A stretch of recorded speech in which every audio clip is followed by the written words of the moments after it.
itself is kind of reminds me of something's a low priority. And tonight I am so excited because we have the leader of our Berlin node, Joachim Lohkamp, who's the founder of YOLO, Decentralized Identity, and Decentralized Identity. It's a namespace for DNS. So it's the handshake alternate root zone for DNS. High-level overview is it is DNS, but more secure, and it gets that way because of blockchain.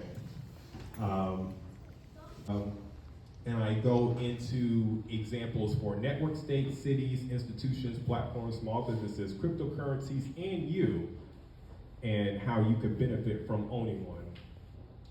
And then these last 2 points are just actually the last 2 points in the blog post, because I thought these were super important.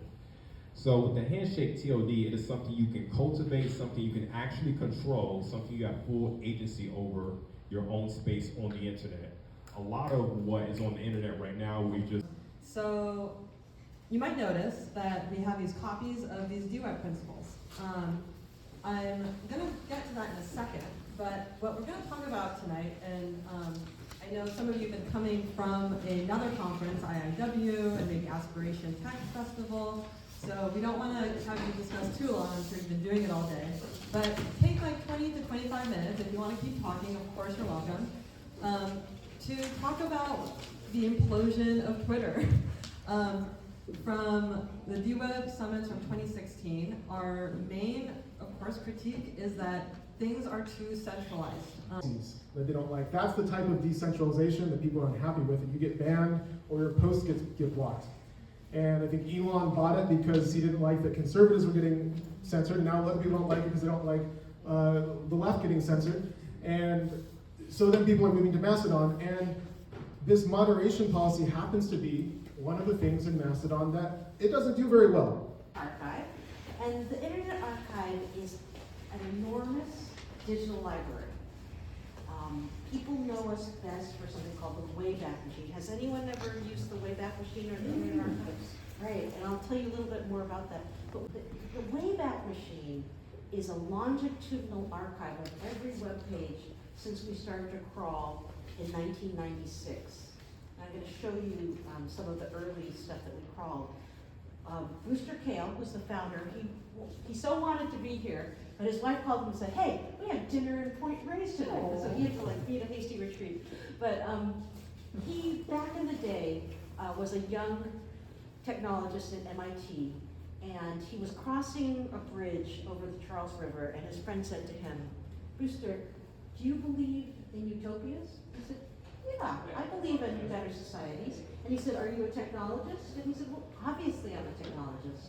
And he said, "Then how come, Brewster, you're not using technology to build utopias, to build better societies?" And something about that just stuck in Brewster's craw. Like, what should I do? What should I do? And he thought, I know, I'm going to build the Library of Alexandria for the digital age. Just another snapshot. I wish I could show you it, but many people digitize books by, they cut the book off, the binding off, and then they feed it through a feeder.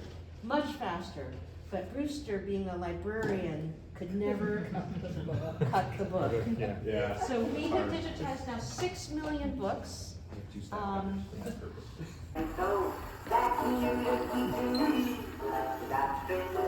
Get it now, it will be lost for all time. And for a good 60 years, this is the way the world listened to sound on those things. This is the Wayback Machine interface. I think we have captured more than 760 billion web pages. We're about... This is so rad.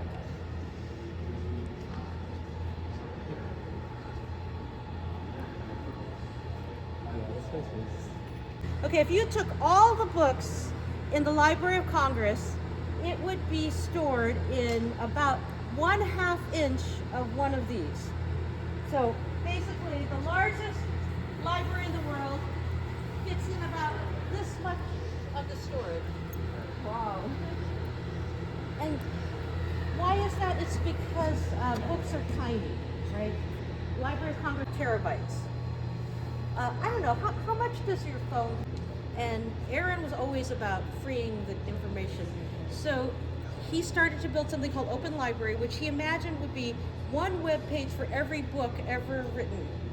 It would be So you can peer through the eyes of your peers and see their views. So this is a subjective web of trust. Okay. Okay, posts. Now each one you can vote on them, but here instead of just voting plus or up or down, you can drag on the slider. Yep. Between -1 and 1.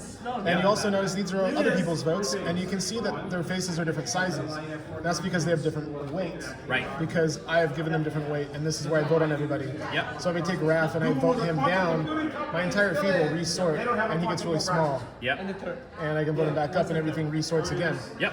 And you can also vote on things on, so this is the ranking of this on its on a tab. Science publishing versus just null tag or anything.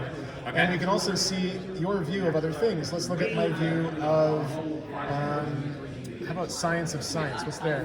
And these are the people who are rated highly in science of science, according to my view, my web of trust. Okay. This is someone that I didn't vote on, but somebody else voted on that person that I voted on. Oh, okay. Okay, so it infers those are multiple hots. Yeah, associative. Yeah. And so, like commutative and associative kind of.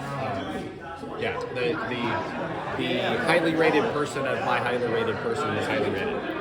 yeah, and within, like, this is this user's votes and this user's posts. Yep. It's an array, it's a JSON array. Yep. And you can subscribe to it so that whenever a new one gets added, you get it in your data feed too.